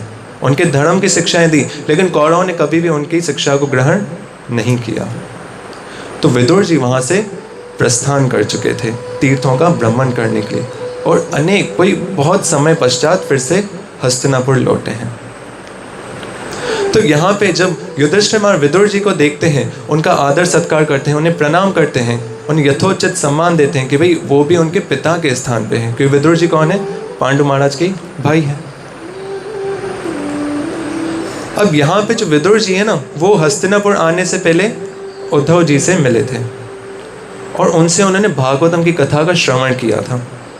अब एक आपको कुछ ऐसे ज्ञान की बात मिली, नित्यम भागवत सेवा, आपको भागवतम का ज्ञान मिला, आपको कृष्ण के विषय में पता चला, तो आपका एक कर्तव्य बनता है कि आप आगे आने वाला जो पर्सन है, कोई भी दूसरा पर्सन है, उसे आप वो ज्ञान दो, कृष्ण के विषय में बताओ। ये बोलते ना कि मुझे थैंक यू नहीं बोलो, आगे वाले क्या है ये, 3 लोग को और बोलो, दूसरों की हेल्प करो। तो हमें ऐसे ही करना है, आपको कृष्ण के विषय में पता चला, 3 लोगों को और बताओ। बोला हाँ, बस सुन के अपने पास ही नहीं रखो, आगे और 3 लोगों को बताओ। तो ऐसे करते करते आपको भी प्रचार में सहयोग करना है। तो विदुर जी ने सोचा, मैंने भागवतम का ज्ञान तो श्रवण किया है, अब मैं सुनाऊं तो किसको सुनाऊं। तो यहाँ पे विदुर जी को एक पात्र मिलता है, कौन, धृतराष्ट्र। अब रात्रि के समय विदुर जी महाराज धृतराष्ट्र के कक्ष में जाते हैं और उन्हें ज्ञान प्रदान करते हैं ताकि उनका वैराग्य उत्पन्न हो। अब विदुर जी धृतराष्ट्र से कुछ ऐसे कटु शब्द कहते हैं कि जिनसे उनका वैराग्य उत्पन्न हो। विदुर जी महाराज धृतराष्ट्र से कहते हैं कि वो भीम, जैसे आपके पुत्र दुर्योधन ने बचपन में विष देके मारने का प्रयास किया, आज आपकी अवस्था क्या है, उसी भीम के फेंके हुए टुकड़ों पे आप पल रहे हो। तो यहाँ पे धृतराष्ट्र कहते हैं कि युधिष्ठिर महाराज मुझे इतना सम्मान देते जितना मेरे अपने पुत्र ने मुझे सम्मान नहीं दिया था। तो उनका तो कर्तव्य है, वो तो आपको सम्मान देंगे, लेकिन आपको ही ये राज का जो भी है, राजमहल के सुख त्यागने हैं और वैराग्य को प्राप्त करना है, अपने जीवन को सार्थक करना है, कृष्ण की भक्ति में लगना है। तो वहाँ पे विदुर जी महाराज धृतराष्ट्र को वैराग्य का ज्ञान प्रदान करते हैं और धृतराष्ट्र महाराज, जो धृतराष्ट्र हैं, वो रातों रात गांधारी माता के साथ वन के लिए प्रस्थान कर लेते हैं, क्योंकि उन्हें पता है अगर दिन में निकलेंगे तो युधिष्ठिर महाराज उन्हें जाने नहीं देंगे। और विदुर जी भी वहाँ से प्रस्थान कर लेते हैं। तो यहाँ पे युधिष्ठिर महाराज सोचते हैं कि रात्रि में तो विदुर जी भी आए थे और जो धृतराष्ट्र हैं वो भी यहीं पे थे, अब ये सब कहाँ चले गए। तो उन्हें बड़ा दुख होता है कि मेरे जो पिता समान थे धृतराष्ट्र और विदुर जी, वो सब भी मुझे अभी छोड़ के चले गए। तो उनकी व्यथा देख के वहाँ पे आगमन होता है किनका, नारद मुनि का। तो नारद मुनि और युधिष्ठिर महाराज के मध्य में दिव्य वार्तालाप होती है, हरि चर्चा होती है। और नारद मुनि युधिष्ठिर महाराज से बहुत प्रश्न भी पूछते हैं कि आपका जो राज्य है वो कुशल से तो चल रहा है, आपके राज्य में स्त्रियों का सम्मान होता है, क्या व्यापारी जो हैं उनको आपसे कोई कंप्लेन तो नहीं है, और उन्हें राजधर्म की और भी शिक्षाएं देते हैं। अनेक प्रश्न करते हैं नारद मुनि उनसे उनके राज्य के विषय में, और उन्हें ज्ञान प्रदान करके वहाँ से वो प्रस्थान करते हैं। अब यहाँ पे बहुत कुछ ऐसे मन से व्यतीत हो गए थे। तो युधिष्ठिर महाराज सोचते हैं कि इतना समय व्यतीत हो चुका है, द्वारका से अभी तक कृष्ण का तो कोई संदेश नहीं आया है कि वहाँ पे सब कुशल मंगल है, कि कृष्ण को द्वारका लौटे हुए भी कई मंथ व्यतीत हो चुके हैं। तो यहाँ पे युधिष्ठिर महाराज अर्जुन को भेजते हैं कि आप कृष्ण का कुशल मंगल पूछ के आओ, और हमारे वो एक तरह से हमारे कज़न से लगते हैं, और कृष्ण से ये भी पूछ के आओ कि आगे राजनीति क्या होनी चाहिए, किस प्रकार राज्य करना चाहिए। तो अर्जुन जब द्वारका के लिए लौटते हैं तो पीछे कुछ समय व्यतीत होने के बाद युधिष्ठिर महाराज को कुछ अपशकुन दिखने लगते हैं कि उनकी प्रजा में झगड़े ऐसे हो रहे हैं, थोड़ी थोड़ी बात पे लोग क्रोधित हो रहे हैं, जो धर्म के जो लक्षण हैं धीरे धीरे उन्हें घटते हुए दिखाई देते हैं। तो युधिष्ठिर महाराज को कुछ तो आभास हो जाता है कि कुछ तो हुआ है, कुछ तो अनहोनी हुई है। तो यहाँ पे जैसे कुछ समय पश्चात अर्जुन जब लौटता है तो युधिष्ठिर महाराज अर्जुन की अवस्था देख के बहुत चकित हो जाते हैं कि ये वही अर्जुन है जिसे मैंने भेजा था, गांडीवधारी अर्जुन, जिससे सब जितने भी जो असुर योद्धा है सब भयभीत होते थे। वही अर्जुन है, उसके हाथ में उसका गांडीव नहीं है और पूरा पसीने से भरा हुआ है, पूरा मलिन है, पूरे उसके जो वस्त्र हैं वो मेले होके रखे हैं, उसके सर पे मुकुट नहीं है, उसके बाल पूरे बिखरे हुए हैं और उसकी आंखों से अश्रु बह रहे हैं। कि अर्जुन को युधिष्ठिर महाराज ने इस अवस्था में कभी नहीं देखा था। तो युधिष्ठिर महाराज उनसे पूछते हैं कि हे अर्जुन, ये अवस्था आपकी कैसे हुई। तो यहाँ पे अर्जुन कुछ कह नहीं पा रहा है। जब कुछ सांत्वना देने के बाद अर्जुन के अंदर कहने की शक्ति आती है तो अर्जुन कहता है कि भ्राता श्री कृष्ण, इतना सा मात्र अर्जुन कहता है। कुंती माता वहाँ पे उपस्थित होती, कृष्ण का नाम सुनते ही, कृष्ण का नाम सुनते कुंती माता समझ जाती है कि कृष्ण अब इस धरा पे नहीं है, अपने नित्य लीला में उन्होंने प्रवेश कर लिया है। कुंती माता कृष्ण को स्मरण करके हे कृष्ण कह के वहीं पे अपना शरीर त्याग देती हैं। और जब अर्जुन अपने दूसरे भाइयों को संदेश देता है कि कृष्ण ने अपना स्वधाम गमन कर लिया है, तो जितने भी उनके भाई हैं युधिष्ठिर महाराज कहते हैं कि अब कृष्ण के लिए हम इस संसार में थे, अब कृष्ण ही नहीं है तो हम इस राजकाज का लेके क्या करें। तो युधिष्ठिर महाराज परीक्षित महाराज को राजा बना देते हैं। उस समय परीक्षित महाराज की आयु भी बहुत छोटी है और कहते हैं बस कृष्ण जब तक थे इस संसार में हमारा भी कार्य तब तक था, अब कृष्ण नहीं है तो भाई हम भी अब इस राज को हमें नहीं भोगना है। तो यहाँ पे युधिष्ठिर महाराज अपने भाइयों के साथ स्वर्गारोहण के लिए प्रस्थान करते हैं। जो बद्रीनाथ के इधर से जगह गुजरती है, आप सबने उसके दर्शन किए होंगे।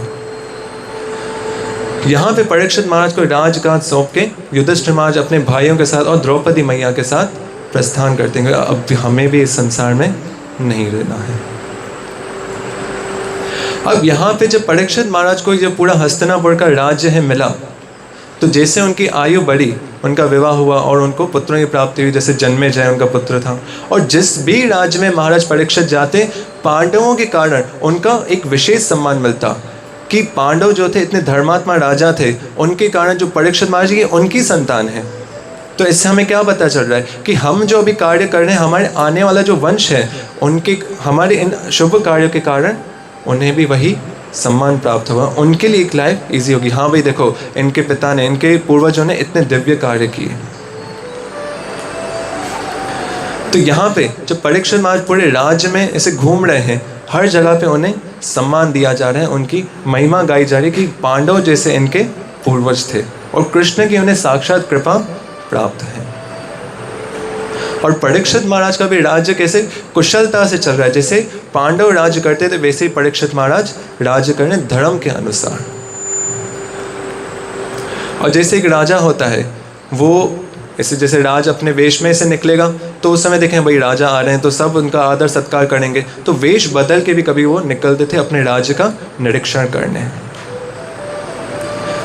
तो एक समय जब परीक्षित महाराज अपने राज्य का निरीक्षण कर रहे हैं तो वहाँ पे वो क्या देखते हैं कि एक बैल है और उसके साथ में एक गाय खड़ी है, और जो गैया माता है उनके नेत्रों से भी अश्रु निकल रहे हैं, और जो बैल है उसकी जो चारों टांगें हैं वो भंग होकर रखे, मतलब उन्हें नुकसान पहुंचा। और वहाँ पे एक व्यक्ति को देखते हैं, एक काला सा व्यक्ति है, हाथ में खड़ग लेके खड़ा है, उन दोनों को डरा रहा है। वो वास्तव में जो गाय है वो कौन है? धरती माता। और जो बैल है वो कौन? धर्म का स्वरूप। अब यहाँ पे परीक्षित महाराज जब देखते हैं कि एक मेरे राज्य में ये गौ माता के ऊपर इतना अत्याचार ऐसे हो रहा है, वो क्रोधित हो जाते हैं और उस व्यक्ति के ऊपर अपना धनुष से प्रहार करते हैं कि कौन हो तुम और मेरे राज्य में ये कार्य कैसे कर रहे हो। तो उस समय वो जो व्यक्ति होता है वो वास्तव में कौन होता है? कलयुग। वो समझ जाता है कि ये परीक्षित महाराज ये धर्मात्मा राजा है, इनके आगे मेरी शक्ति नहीं चलेगी। वो उसी समय अपने शस्त्र छोड़ता है और उनकी शरण में आ जाता है, उनके आगे हाथ जोड़ के खड़ा हो जाता है कि हे महाराज, मैं कौन हूँ? कलयुग, और अब मेरा समय आ रहा है। और ये विधि का विधान है, द्वापर के बाद तो कलयुग को आना ही है, तो आप मेरा अंत नहीं कीजिए। और वहाँ पे पहले राजाओं का धर्म होता था, कोई भी उनकी शरण में आता है तो उसे वो अभयदान प्रदान करते थे। अब यहाँ पे कलयुग उनसे प्रार्थना करता है कि मेरा समय तो अब देखिए आ रहा है, तो आपके राज्य में ठीक है आप मुझे स्थान नहीं दे रहे, कुछ तो ऐसे स्थान दीजिए कि जहाँ पे मैं रह पाऊँ, क्योंकि अगर आप मुझे रहने नहीं देंगे तो मैं कहाँ जाऊँगा। क्योंकि उस समय एक छत्र राज था महाराज परीक्षित का। तो यहाँ पे महाराज परीक्षित कलयुग को कहते हैं ठीक है, मैं तुम्हें 4 स्थान प्रदान कर रहा हूँ। और वो 4 स्थान कौन से हैं? जहाँ पे जुआ खेला जाता है, गैम्बलिंग। और परीक्षित महाराज को पता था उनके राज्य में तो कोई ऐसा कार्य नहीं करेगा। जहाँ पे स्त्री का सम्मान नहीं होता, उन्हें ये भी पता था उनका धर्म से वो राजकाज कर रहे हैं, सब नारियों का स्त्रियों का भी सम्मान होता है। और जहाँ पे जीवों के ऊपर हिंसा होती है, मतलब मांस भक्षण, वो भी स्थान कलयुग को दिया। और इसके पश्चात एक ऐसा स्थान दिया जहाँ पे मदिरा पान होता है, मतलब जो नशा जहाँ पे करते हैं। ये 4 स्थान परीक्षित महाराज ने कलयुग को प्रदान किए।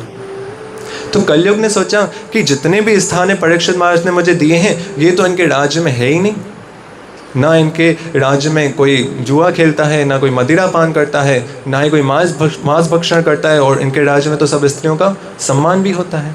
तो अब मैं रहूं तो कहाँ रहूं? तो कलयुग उनसे कहता है कि जो आपने मुझे स्थान प्रदान किए हैं वो मेरे लिए पर्याप्त नहीं है, क्योंकि मेरा परिवार है ना बहुत बड़ा है। क्यों? कलयुग का ही पूरा परिवार है। दंभ, दर्प, ईर्ष्या, अहंकार, क्रोध, ये सब क्या है? कलयुग के परिवार हैं। वो मुझे और भी जगह चाहिए। बोलते हैं बड़ी फैमिली होती है तो बड़ा घर ढूंढते हैं हम, 2 BHK 3 BHK। बोले मुझे और भी जगह चाहिए, 5 BHK फ्लैट दे दो। बोला परीक्षित महाराज ने बोला ठीक है, एक और स्थान में प्रदान करता हूँ, जहाँ पे पाप से अर्जित स्वर्ण होगा आप वहाँ पे भी रह सकते हो। तो कलयुग ने बोला ठीक है, आपने मुझे इतने स्थान प्रदान किए, इतने पर्याप्त है। सब बोले एक बार हरे कृष्णा कृष्ण कृष्ण।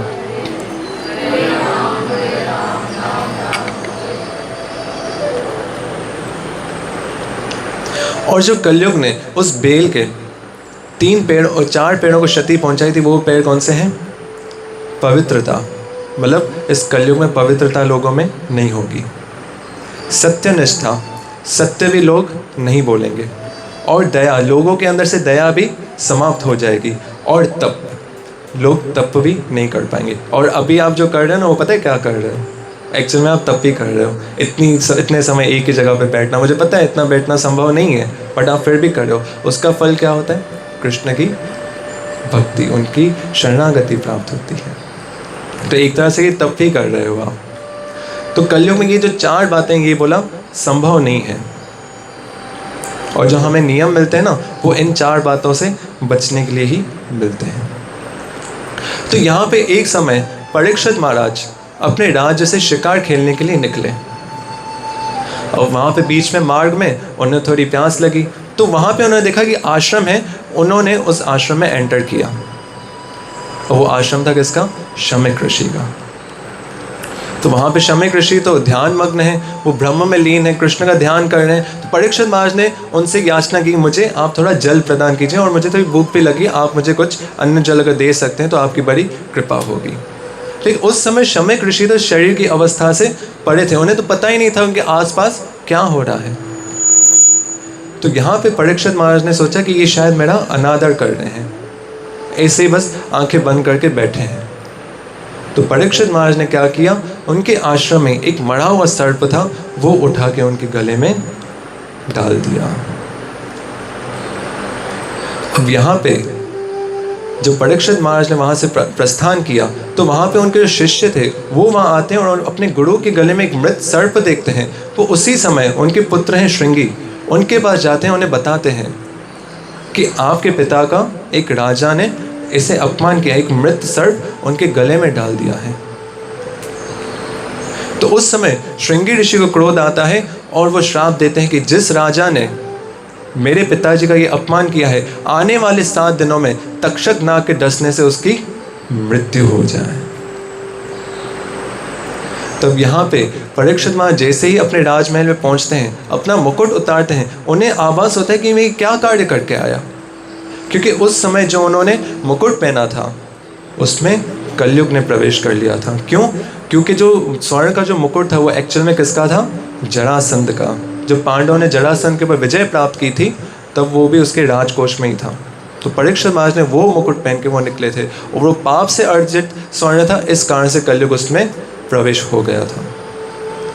और महात्मा लोग ये भी बताते हैं, एक्चुअल में कलयुग ने परीक्षित महाराज के ऊपर प्रभाव नहीं डाला था, पर कलयुग ने प्रभाव डाला था श्रृंगी ऋषि के ऊपर, क्योंकि उनकी आयु अभी कच्ची थी, मतलब उन्हें इतनी मैच्योरिटी नहीं थी, और उसी आयु में उन्हें बहुत सारी से दिव्य शक्तियाँ प्राप्त हो गई थी। और ये तो आपने सुना होगा ना, with great powers comes great responsibilities. तो अपनी शक्ति को संभाल नहीं पाए, वो कलयुग उस श्रृंगी ऋषि के सर पे चढ़ गया था। इस कारण से श्रृंगी ऋषि ने महाराज परीक्षित को श्राप दिया। तो यहाँ पे जब शमिक ऋषि को पता चला कि उनके पुत्र श्रृंगी ने महाराज परीक्षित जैसे धर्मात्मा राजा को श्राप दिया है, तो वो अपने पुत्र के ऊपर बहुत क्रोधित होते हैं कि आपने ये बड़ाई अनर्थ का कार्य किया है कि पांडवों का एक वंश ही बचा है परीक्षित महाराज का, वो अगर संसार से चले जाएंगे, कलयुग पूरी तरह से संसार में आ जाएगा और धर्म के कार्य सारे बंद हो जाएंगे। तो वहाँ पे परीक्षित महाराज को पश्चाताप हो रहा है कि उन्होंने ऐसा क्या कार्य कर दिया कि एक ऋषि का अपमान कर दिया। तो उसी समय वहाँ पे आगमन होता है शमिक ऋषि का, और वो परीक्षित महाराज को पूरा वृतांत सुनाते हैं कि मेरे पुत्र श्रृंगी ने आपको श्राप दिया है कि आने वाले 7 दिनों में आपकी मृत्यु हो जाएगी।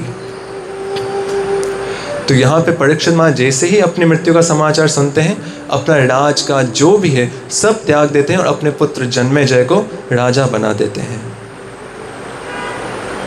और गंगा जी के तट पे अपने एक नॉर्मल सी वेशभूषा में, पूरे राज का जो वस्त्र हैं वो भी उन्होंने त्याग दिए और एक साधारण सी वेशभूषा में गंगा जी के तट पे जाते हैं। और उसी समय आग की तरह ये बात फैल गई थी कि महाराज परीक्षित को 7 दिन में मृत्यु का श्राप मिला है। सब एक बार बोलिए, हरे कृष्णा कृष्णा कृष्णा हरे हरे, हरे राम राम राम हरे हरे। तो वहाँ पे जब परीक्षित महाराज गंगा जी के तट पे बैठे हैं, जितने भी साधु पुरुष, जितने भी ऋषि मुनि हैं, नारद, असित, व्यास, देवल, जितने भी ऋषि मुनि सब वहाँ पे उपस्थित हो गए हैं, क्योंकि सबको ज्ञात है कि अब यहाँ पे किसका आगमन होने वाला है? शुकदेव गोस्वामी का। तो वहाँ पे परीक्षित महाराज जैसे ही उन सब ऋषियों को देखते हैं, वो उनसे जिज्ञासा करते हैं कि हे महात्मन, एक म्रियमाण मतलब जो पुरुष की आने वाले दिनों में मृत्यु होने वाली है उसे क्या करना चाहिए। और ये प्रश्न उन्होंने अपने लिए तो पूछा है और एक्चुअली हमारे लिए भी पूछा है, क्योंकि भाई आने वाले दिनों में हमें भी जाना है यहाँ से। तो यहाँ पे जितने भी जो ऋषिगण हैं, ब्रह्म ऋषि, देव ऋषि, जो जितने बड़े बड़े साधु हैं, वो सब यहाँ पे उपस्थित हैं। वो चाहते तो उस प्रश्न का उत्तर दे सकते हैं, लेकिन सब मौन है, कि सबको ज्ञात है कि यहाँ पे अब शुकदेव गोस्वामी का आगमन होगा और ये श्रीमद् भागवतम की अमर कथा परीक्षित महाराज को श्रवण कराएंगे। जब परीक्षित महाराज ये प्रश्न करते हैं तो उसी समय वहाँ पे जितने भी ऋषि मुनि बैठे हैं उनके मध्य में आगमन होता है किसका? श्री शुकदेव गोस्वामी का। बोलिए शुकदेव गोस्वामी महाराज की। तो वहाँ पे जितने भी साधु पुरुष ऋषि मुनि सब उपस्थित हैं, सब उनके सम्मान में खड़े हो जाते हैं, उनका आदर सत्कार, उन्हें आसन प्रदान करते हैं। अब शुकदेव गोस्वामी की जो आयु है मात्र 16 वर्ष की है, और वहाँ पे इतने दिव्य ऋषि बैठे हैं जिनकी आयु युगों युगों से, नारद मुनि की आयु क्या होगी, वो तो युगों से हरि नाम कर रहे हैं। यहाँ पे शुकदेव गोस्वामी को सब आसन प्रदान करते हैं और परीक्षित महाराज उनके आगे हाथ जोड़ के बैठे हैं। अब यहाँ पे आरंभ होने वाली श्रीमद् भागवतम की अमर कथा, दिव्य कथा। तो महाराज परीक्षित ने शुकदेव गोस्वामी से कौन से प्रश्न किए और शुकदेव गोस्वामी कैसे श्रीमद् भागवतम का आरंभ करते हैं, इस प्रसंग को हम कर लेंगे। सब बोले एक बार, हरे कृष्णा कृष्णा कृष्णा हरे हरे, हरे राम राम राम हरे हरे। तो आप सबको ज्ञात है अभी चल रहा है क्या? पुरुषोत्तम मास, और उसे एक और नाम कहते हैं क्या? अधिक मास। तो अधिक मास में थोड़ा चलो अधिक लाभ लेते हैं, भागवत श्रवण कर ली, कीर्तन कर लिया। अब चौड़ा अष्टकम के साथ आज की सभा को हम यहीं विराम देते हैं। ग्रंथराज श्रीमद् भागवतम महापुराण की, श्री शुकदेव गोस्वामी महाराज की। निताय गौर